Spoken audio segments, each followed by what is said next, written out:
मिल गया बच्चों और टेक्स्ट आपको?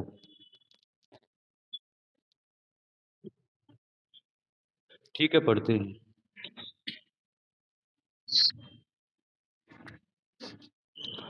पेंगुइन होता है बच्चों पालकी। देखिए, ये कविता है सरोजिनी नायडू द्वारा लिखी गई और ये कविता एक कन्या के जीवन में विवाह का जो अवसर होता है, उस पे जो हर्षोल्लास होता है, न केवल अ, वधु के अपने मन में, अपने घर परिवार में, अपितु पूरे समाज में जो भी लोग इस परिवार से संबंध रखते हैं, सबके मन में एक हर्षोल्लास होता है। तो उस सब को य यहाँ कवियत्री ने दिखाने का एक प्रयास किया है। इनफैक्ट प्लैंक्विन होता है पालकी और बियरर्स होता है सहन करने वाले, वहन करने वाले, ढोने वाले। पहले विवाह के समय कन्या को पालकी में बैठाकर हर लोग उनके ससुराल छोड़ के आते थे, ये एक प्रथा होती थी। कवियत्री यहाँ दर्शा रही है कि जो प्लैंक्विन बियरर्स हैं, जो कहार हैं, वो भी हर्षोल्लास से भरे हुए हैं क्योंकि यह अत्यंत ही एक शुभ अवसर है। हालाँकि वो कन्या को पालकी में बैठाकर अपने कंधों पर लिए जा रहे हैं, पर उनको कोई भी बोझ अनुभव नहीं होता है। क्यों? क्योंकि वो सब के सब हर्षोल्लास से भरे हुए हैं। यही इस कविता में कहा गया है। अच्छा, जो बच्चे जॉइन करते हैं और छोड़ जाते हैं, मुझे नहीं पता उनका क्या क्या एक सोच रहती है इसके प्रति कि आपने एक बार जॉइन किया फिर छोड़ गए, ताकि अटेंडेंस लग जाए इस तरह से। बेशक जॉइन ना करें, अटेंडेंस की कोई प्रॉब्लम नहीं है। जिसको पढ़ना है तो आप ग्रुप में मैसेज कर दो या मेरे पास मैसेज कर दो और अगर नहीं पढ़ना है तो बेशक जॉइन मत करो। अब अटेंडेंस की कोई बात ही नहीं रह गई है। ये तो आप इतने बड़े बच्चे हो कि आपने देखना है, आपने पढ़ना है, नहीं पढ़ना है, सेल्फ स्टडी करनी है या आपको किसी गाइडेंस की ज़रूरत है। अगर पढ़ना है आप लोगों को कुछ, 2 बच्चे भी होंगे मैं पढ़ाऊँगा, मेरे को कोई दिक्कत नहीं है। पर ये भद्दा लगता है क्योंकि फिर ध्यान उसी तरफ जाता रहता है। कुछ बच्चे जॉइन करते रहते हैं, कुछ बच्चे छोड़ते रहते हैं, तो ध्यान उसी तरफ रहता है बच्चों। बेशक जॉइन ना करें, अगर इ अटेंडेंस को लेके कोई दिक्कत है तो बिल्कुल आपको कोई प्रॉब्लम आएगी नहीं। चलिए हम पढ़ना शुरू करते हैं। Penguin bearers bye Sarojini Naidu. Sarojini Naidu द्वारा रची गई कविता penguin bearers. Lightly O lightly we bear her along. जो बच्चे बाद में ज्वाइन कर रहे हैं उनको मैं बता दूं, आपके ग्रुप में मैंने इस कविता का टेक्स्ट अभी-अभी भेजा है। पेंगुइन बियरर्स सरोजिनी नायडू की कविता है, हम इसे पढ़ रहे हैं। और ये कविता महत्वपूर्ण है बच्चों। कारण ये है कि हमारी यूनिवर्सिटी एक विमेन यूनिवर्सिटी है, हमारा कॉलेज एक विमेन कॉलेज है।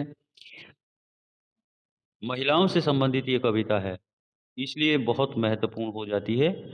विशेषकर जो मुझे लगता है रेफ़रेंस के सवाल के लिहाज से। चलिए हम पढ़ते हैं। Lightly O lightly we bear her along. We का मतलब ये जो कविता है ना बच्चों, कहारों के दृष्टिकोण से लिखी गई है, उनकी तरफ से लिखी गई है।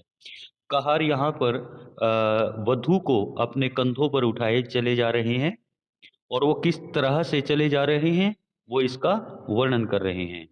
लाइटली बहुत ही हल्के कदमों से और लाइटली फिर से जोर देते हैं इस बात पर कि नहीं-नहीं आपको लगता होगा हम वैसे ही कह रहे हैं।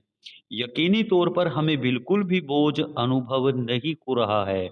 लाइटली ओ लाइटली अरे कितने हल्के ढंग से वी बियर हर अलोंग हम उनको उठाए आगे बढ़े चले जा रहे हैं। हर का मतलब वधु के लिए आया है। हम उनको वधु को उठाए बियर बियर हर अलोंग उनको उठाए आगे बढ़े चले जा रहे हैं। She Suez like a flower in the wind of her song.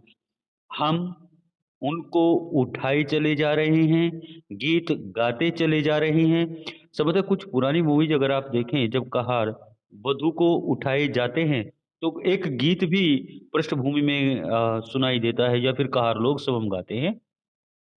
वही पर उसी प्रथा की तरफ इंगित करते हुए कवित्री लिखती हैं she Suez like flower in the wind of her song. हमारे गीत की हवा के जो झोंके हैं, वह उनमें फूलों की तरह लोरे ले रही है। देखिए, कहार लोग गीत गा रहे हैं, वधू को पालकी में बिठाकर लिए चले जा रहे हैं और वधू इस गीत में मग्न होकर अपना सर किसी जैसे फूल होते हैं ना हवा के झोंके के साथ इधर-उधर हिलता रहता है, डुलता रहता है, जैसे नृत्य कर रहा हो, तो वधू का सिर भी पुष्प की भांति इधर-उधर हिल-डुल रहा है। तो वो किसी पुष्प की भांति ऐसा प्रतीत होता है, नृत्य कर रही है हमारे गीत में खोकर। She schemes like a bird on the foam of steam. देखिए, स्किम क्या होता है? आपने पानी का कोई तालाब, नहर, नदी इत्यादि देखा होगा। अब उसमें लहरें उठती हैं। उन लहरों में छोटे-छोटे कीड़े-मकोड़े, इस तरह की चीज़ें वो ऊपर आती हैं और जो पंछी होते हैं ना शिकारी पंछी, वो उन लहरों के ऊपरी हिस्से पर जाकर उन कीड़े-मकोड़ों को पकड़ते हैं। ऐसा लगता है पानी में गोता लगाएगा लेकिन वो गोता नहीं लगाता है। वो अपना शिकार पकड़ता है और वापिस उड़ जाता है। अब ध्यान से वापिस आइएगा। She schemes like a bird. वह इस तरह से उछलती है मानो कोई पंछी हो on the form of steam. कि सरिता के जल पर बनने वाले झाग से उठता है। देखिए, एक नदी बह रही है। उसमें लहरें बन रही हैं। एक पंछी आता है, इसकी लहरों से टकराता है और वापिस उड़ जाता है। यहाँ पर जो दुल्हन है, वो दुल्हन हमारा जो गीत है देखिए, यहाँ पर 2 उपमाएँ प्रयोग की गई हैं बच्चों। ऊपर वाली लाइन में भी एक उपमा थी, she Suez like a flower. उनकी तुलना एक पुष्प से की गई थी। अब she schemes like a bird, उनकी तुलना एक पंछी से की गई है। इन सारी उपमाओं का क्या रहस्य है, ये बाद में डिस्कस किया जा सकता है। अभी हम अर्थ पे अपना ध्यान केंद्रित करेंगे। देखिए क्या कहा गया है, she schemes like a bird on the form of steam. वह इस तरह से उछलती है जैसे कोई पंछी किसी सरिता के जल के लहरों पर जो झाग आता है उससे टकराकर उछलता है। मतलब जब हम उनको लिए जा रहे हैं, ध्यान दें, हमने पहले ही कहा है कि हमें कोई बोझा महसूस नहीं हो रहा है। जब हम उनको लिए जा रहे हैं, तो वो जैसे उछाल आता है ना, डग भरते हैं हम आगे, उछाल आता है, तो वो इतनी हल्की है, दुल्हन इतनी हल्की है कि वो किसी पंछी की भांति ऊपर को उठती है। मतलब वो बहुत हल्की है, वो बहुत ही नाज़ुक है, ये कहा गया है। She floats like a laugh from the lips of a dream. वे इस तरह से तैरती हुई फ्लोट्स, जैसे कोई हल्की चीज़ ही तो तैरती है आप जानते हो, भारी चीज़ तो कभी तैरती नहीं है। She floats like a laugh, वो किसी हँसी की भाँति तैरती हैं from the tips of a dream, एक from the lips of a dream, एक स्वप्न के होठों से। देखिए यहाँ उपमा में उपमा गूँथ दी गई है। एक स्वप्न है, स्वप्न का मानवीयकरण कर दिया गया है, उसके होठ हैं, उसके होठों से हँसी आती है और वह हँसी कितनी भारी होगी? कुछ भी नहीं, सपना अपने आप में ही बहुत हल्की चीज़ होता है, ऐसा मतलब उसमें कोई भारी नहीं होता और फिर उसकी हँसी का तो क्या भार होगा? इसी प्रकार से जो दुल्हन है, वह भी बहुत हल्की है, खुशी से भरी हुई है, किसी सपने की हँसी की तरह। गेली ओ गेली वी ग्लाइड, खुशी से भरकर। अरे भाई खुशी से भरकर, मतलब किसी को शक ना हो कि ये बोझा उठाकर चल रहे हैं, हो सकता है ये उस बोझे को अनुभव कर रहे हों। ये कह रहे हैं हम तो बड़े खुश हैं कि हमें ये अवसर मिला है कि हम दुल्हन की पालकी को वहन कर सके, उसका निर्वहन कर सके। वी ग्लाइड, ग्लाइड होता है बच्चों देखिए, आपने पहाड़ी क्षेत्रों का इमेजिन कीजिए, एक सरिता है, एक नदी बह रही है पहाड़ी क्षेत्रों में, उसमें बहुत सारे पत्थर हैं, पीछे से कोई वस्तु बहकर आती है, कभी इस पत्थर से टकरा के रुक जाती है, फिर बहने लगती है, फिर आगे आने वाले किसी पत्थर से टकरा कर रुक जाती है, फिर बहने लगती है, फिर किसी चीज़ से टकरा के रुकती है, फिर बहने लगती है, उसको हम ग्लाइडिंग कहते हैं। यानी कि रुक कर आगे बढ़ना, राइट? यहाँ पर गैली ओ गैली वी ग्लाइड, हम बड़े खुशी से भरकर आगे बढ़ते हैं, फिर रुकते हैं, फिर आगे बढ़ते हैं एंड वी सिंग, और हम गीत गाते हैं, we bear her along like a pearl on a string. और हम उनको इस प्रकार से उठाए जा रहे हैं जैसे किसी धागे में डाले गए मोती को हम उठाए जा रहे हैं।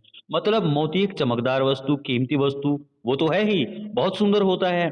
दूसरे वो उसमें बोझ भी नहीं होता है। बार-बार इस बात पे स्ट्रेस किया गया है पूरी कविता में कि जो दुल्हन है वह कोई बोझ नहीं होता है, राइट? ऐसा लगता है कि पिता के हृदय से सारा बोझ उतर गया है और जो कन्या थी वो ऐसी वधू में परिणित हो गई है जो बिल्कुल बोझ शून्य हो गई है, भार रहित हो गई है। We bear her along like a pearl on string, हम उनको उठाए चले जा रहे हैं जैसे किसी माता माला में पिरोया हुआ सुंदर मोती होता है, इस तरह से सॉफ्टली और softly we bear her along, बहुत ही कोमलता से, बहुत ही नाजुकता से हम उनको उठाए आगे बढ़े जा रहे हैं।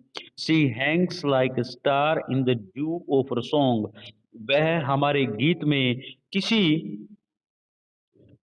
किसी शबनम के बूंद की तरह जिसमें मोती चमक रहा हो, सॉरी जिसमें सितारा चमक रहा हो, उसकी तरह दिखाई देती है। देखिए, यहाँ पर फिर उपमा में उपमा ठोक दी गई है। She Hanks like a star, यहाँ उपमा आ गई है, वह किसी सितारे की भांति आसमान में जो लटकता हुआ चमकता है, उसकी भांति दिखाई देती है। इन द ड्यू, उस शबनम में, ऑफ अवर सॉन्ग, जो हमारे गीत की है। मतलब हमारा जो गीत है, वह दुल्हन के बारे में ही है और इस दुल्हन को गीत का सितारा कहा गया है, जो कि इस पूर सितारा जो कि इस गीत रूपी आसमान में चमक रहा है। एक बार पुनः सुनिए, कहार गीत गा रहे हैं। गीत को आसमान की संज्ञा दी गई है। आसमान से ओस गिर रही है। ओस में मोती सॉरी ओस में सितारा चमक रहा है। सितारा जो आसमान में ही लटका होता है। तो इस प्रकार से यहाँ उपमा में उपमा गूँथ दी गई है। She springs like a beam on the brow of the tide, वह स्प्रिंग्स उछलती है, वह उछलती है लाइक ए बीम, उस किरण की भांति, on the brow of the tide, जो कि सागर में उफान खाने वाली लहरों के सबसे ऊपर वाले सिरे से टकरा कर उछलती है। देखिए क्या कल्पना की गई है, सागर है, उसमें लहरें उठ रही हैं, लहरों का जो सबसे ऊपर का भाग है उस पे सूर्य की किरण गिरती है और वापस रिफ्लेक्ट हो जाती है। इसका मतलब क्या है, ये जो दुल्हन है वह भी इतनी ही चमकदार है, इतनी ही सौंदर्य की प्रतिमूर्ति है, जितनी सूर्य की वो किरणें होती हैं जो लहरों के मस्तक से टकराकर ऊपर को मुड़ जाती हैं, उठ जाती हैं। She falls like a tear from the eyes of a bride, वह दुल्हन के आँख से गिरने वाले एक आँसू की तरह है। अब क्योंकि देखिए दुल्हन हमारे कल्चर में जैसे होता था, तो वो रोती भी है विवाह के समय, तो उनके जो आँसू होते हैं उसमें खुशी और गम दोनों होते हैं। Lightly O lightly we glide and we sing, अरे बड़े भार शून्य होकर, भार रहित होकर हम रुक-रुक कर आगे बढ़ते जाते हैं और हम गीत गुनगुनाते जाते हैं। We bear her along like a pearl on a string, हम उनको इस प्रकार से उठाए जाते हैं मानो वो एक मोती हो जो किसी माला में पिरोया गया हो। ये आपकी पोएम थी। दोबारा पढ़ना है?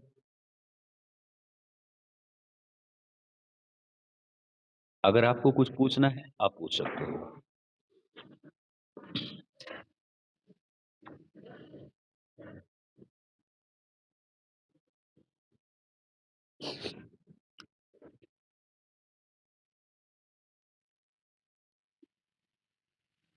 कोई मीनिंग पूछना है बच्चों? किसी लाइन का अर्थ समझ में नहीं आया है, वो आप पूछ सकते हो।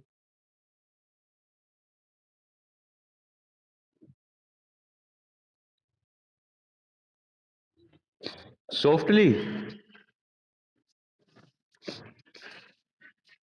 ठीक है। ध्यान दें बच्चों, ये सेकंड हाफ है पोएम का। Softly O softly we bear her along, यहां से हमने पढ़ना है। सॉफ्टली होता है बच्चों कोमलता से, बड़े नाजुक हाथों से जैसे किसी मुलायम चीज़ को, कोमल चीज़ को हम प्राय बड़े नाजुक हाथों से पकड़ते हैं, राइट? उसको कोई नुकसान ना हो जाए। तो जो ये कहार लोग हैं ना, ये पहले ही कहते आ रहे हैं कि जो दुल्हन है, वो बहुत कोमल है, भार शून्य है, हल्की है, वो बहुत नाज़ुक है। जिस पालकी में वो बैठी हुई हैं, वो पालकी बहुत नाज़ुक है। ऐसी नाज़ुक चीज़ को यानी कि पालकी को बहुत ही नाज़ुक हाथों से इन्होंने पकड़ा हुआ है। उसपे बात करते हैं सॉफ्टली और सॉफ्टली बड़े कोमल ढंग से, अरे भाई बिल्कुल कोमल ढंग से वी बियर हर अलोंग हम उनको उठाए आगे बढ़े चले जा रहे हैं। शी हैंग्स लाइक स्टार वे ऐसा लगता है मानो कोई सितारा लटका हो इन द ड्यू ओस की बूंद में ऑफ और सॉन्ग हमारे गीत की। इसको बहुत आसान करके मैं बताता हूँ। रात को जमीन पर ओस गिर जाती है। ओस के कणों में हमें आसमान के चमकते हुए सितारे दिखाई देते हैं। कवित्री कहती है कि ये जो दुल्हन है, यह इस ओस के कण में चमकता हुआ सितारा है। अब ये ओस का कण क्या है? ये वो गीत है, जिसको कहार लोग गा रहे हैं। कहारों का गीत दुल्हन के बारे में ही है और इसमें दुल्हन का महिमा मंडन किया गया है। इसलिए वह सितारे की भांति गीत में जगमगा रही है। समझ में आया? और आगे पढ़ना है बच्चा? और भी पढ़ना है? जिसको जहां से पढ़ना है आप बता दो। कोई मीनिंग पूछना है आप मीनिंग पूछ सकते हो।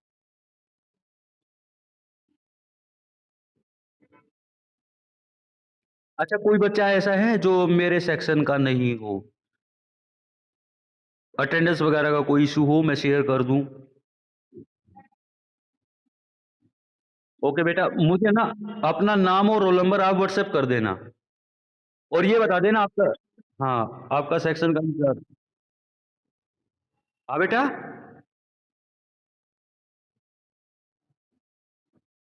अच्छा कोई बात नहीं, पर्सनल नंबर पे नाम रोल नंबर बता सकते हो। नाम मत बताओ, रोल नंबर और सेक्शन बता देना। हाँ, ये पता लग जाए भई आपका इंचार्ज कौन है, मैं उनसे ये तो शेयर कर सकता हूँ, भई ये बच्चे मेरे पास क्लास में हैं। हाँ जी। अच्छा सारे बच्चे अमरीश के हैं क्या? नहीं, नहीं, जो बच्चे मतलब दूसरे सेक्शन के हैं, वो केवल अमरीश के हैं या किसी और सर या मैम के भी हैं? ओके, संदीप जी और अमरीश जी के बच्चे हैं। ओके, चलो कुछ पूछना है आप लोगों को फिर? कुछ पूछना चाहते हो बेटा? हाँ जी।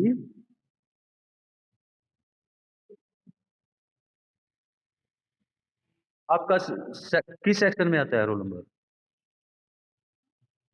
कितना रोल नंबर है आपका? 119। बेटा नाम बताओ।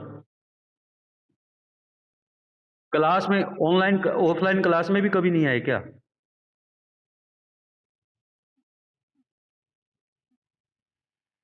आज लग गई? अब ये बोल रहे हो तो अटेंडेंस नोटेड है आपकी। आपको कैसे पता नहीं? नहीं नहीं आपको, हाँ।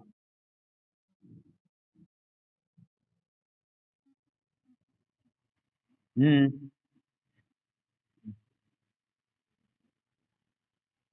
बेटा मेरी क्लास में ही अटेंडेंस है, जैसे अब ज्वाइन कर रखा है ना आपने, तो ये वीडियो रिकॉर्ड की जा रही है। हाँ, इसमें से मैं उन्हीं बच्चों के जो ज्वाइन करके चले गए हैं ना, दुश्मनी तो मेरी उनके साथ भी नहीं है, लेकिन जो बच्चे अभी तक बने हुए हैं, आप ये सोच रहे हो मैं इनकी अटेंडेंस छोड़ूंगा? ये तो रिकॉर्ड पे है बेटा, इसको तो कोई भी नहीं नकार सकता। हाँ, अटेंडेंस की चिंता आप लोग मत करो। पढ़ाई पे ध्यान दो और जो भी चीज़ आप लोगों ने पढ़नी है ना, मेरे को बता देना बच्चे, क्योंकि आप लोगों की बुक तो है नहीं। हाँ जी, हाँ जी। ठीक है, मैं बता देता हूँ। क्योंकि बुक नहीं है ना आप लोगों की, तो एडवांस में मेरे को 1 दिन पहले या 1-2 घंटा पहले बता दिया करो, कोई डॉक्यूमेंट हो सकता है इंटरनेट से निकालना पड़ जाए। ठीक है? तो हाँ, क्या चलिए पढ़ते हैं। Text of the poem palanquin bearers by Sarojini Naidu. मैं पूरी पोएम एक बार दोबारा पढ़ देता हूँ, हल्का थोड़ा टाइम लगाते हुए। Lightly O lightly we bear her along.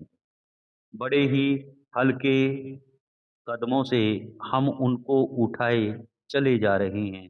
उनके का अभिप्राय आप समझ ही गए होंगे, वधू से है, जो पालकी में बैठी हुई है, और कविता को जो बोलने वाले लोग हैं, वो पालकी ढोने वाले लोग हैं, कहार हैं। She sways like a flower in the wind of her song. हम गीत गाए जा रहे हैं, हमारे गीत के झोंकों में वे किसी पुष्प की भांति लहरा रही हैं। स्वे लहराना, लाइक ए फ्लावर पुष्प की भांति। बहुत अच्छी उपमाएं हैं बच्चों, पूरी कविता उपमाओं से भरी पड़ी है।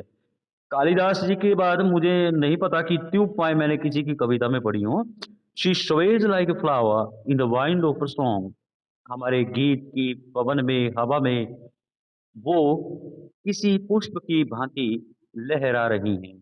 She schemes like a bird on the form of A scheme. आप ध्यान देना, जितनी भी उपमाएं आ रही हैं ना, सभी दुल्हन को एक सुंदर और हल्की वस्तु से मिलान करके प्रस्तुत की गई हैं। मतलब वो कुल मिला के कवियत्री का उद्देश्य ये है कि जो कहार है ना, हम लोग ये सोच सकते हैं अभी दुल्हन को उठा के जा रहे हैं, तो वो कुछ बोझ अनुभव करते होंगे, ऐसा कुछ भी नहीं है। She sways like a flower in the wind of a song, she skims like a bird on the foam of a stream. वे इस प्रकार से उछल रही हैं जैसे किसी सरिता की लहरों के झाग पर से कोई पंछी उछल जाता है। पंछी की उपमा मैंने बताई थी आपको अभी कि किस प्रकार से पंछी लहरों के साथ अठखेलियां करते हैं। जब सरिताओं में लहरें उठती हैं, लहरों से पंछी टकराते हैं और वापिस आसमान में उड़ जाते हैं। क्यों उड़ जाते हैं? क्योंकि वो बहुत हल्के होते हैं, उड़ना उनकी नियति होती है। शी फ्लोट्स लाइक ए लाव from the lips of a dream. वे एक सौपन के होठों से आने वाली हंसी की भांति आसपास तैरती दिखाई देती हैं, हवा में तैरती हैं, या बहुत इतनी हल्की अनुभव होती है मानो किसी सपने में कोई हंस दिया हो। समझ में आया आप लोगों के? इसको बहुत सीधा करके बताया मैंने। सपने में जब कोई हंसता है, उसकी हंसी बहुत हल्की होती है, उसमें कोई वजन नहीं होता, या फिर उसका कोई अस्तित्व नहीं होता। जिस चीज़ का कोई अस्तित्व नहीं होता, उसमें बोझ नहीं होता। इसी प्रकार से ये जो दुल्हन है, वह भी बहुत हल्की है, उसका भार अनुभव नहीं होता। गेली ओ गेली वी ग्लाइड। बड़े खुश होकर हम रुक-रुक कर आगे बढ़े जा रहे हैं, एंड वी सिंग, और हम गीत गाए जा रहे हैं। We bear her along like a pearl on a string. हम उनको उठाए जा रहे हैं, उठाकर चले जा रहे हैं, ठीक उसी तरह जैसे एक माला में पिरोया हुआ मोती किसी के गले में वहन किया जा रहा हो, अपने आप उठाया जा रहा हो। Softly O softly we bear her along. बहुत ही कोमल ढंग से हम उनको उठाकर चले जा रहे हैं। She Hanks like a star in the due of song. हमारे गीत की शबनम में वो किसी आसमान के चमकते सितारे की भांति प्रतीत होती हैं। She springs like a beam on the brow of the Tide. वे इस प्रकार से उछलती हैं, पालकी में उछलती हैं ऑफ कोर्स, मानो सागर की उफनती हुई लहरों के मस्तक से टकराकर सूर्य की कोई किरण परावर्तित हुई हो और हमारी आंखों को चकाचौंध कर रही हो। मतलब बहुत ही ब्यूटीफुल, बहुत ही हल्की है वो। She falls like a tear from the eyes of a bride. वे दुल्हन की आंख से किसी आंसू की भांति गिरती हैं। गिरती हैं कहाँ? अगर उछलती हैं तो वापिस गिरेंगी भी तो? यस प्लीज़, पालकी में ही lightly O lightly we glide and we सिंग बहुत ही होले-होले हम रुक-रुक कर ग्लाइड होता है रुक-रुक कर आगे बढ़ना। रुक-रुक कर हम आगे बढ़े जा रहे हैं एंड वी सिंग और हम गाए जा रहे हैं। We bear her along like a pearl on a string हम उनको माला के मोती की तरह उठाए चले जा रहे हैं। अब पूछिए, कुछ पूछना है?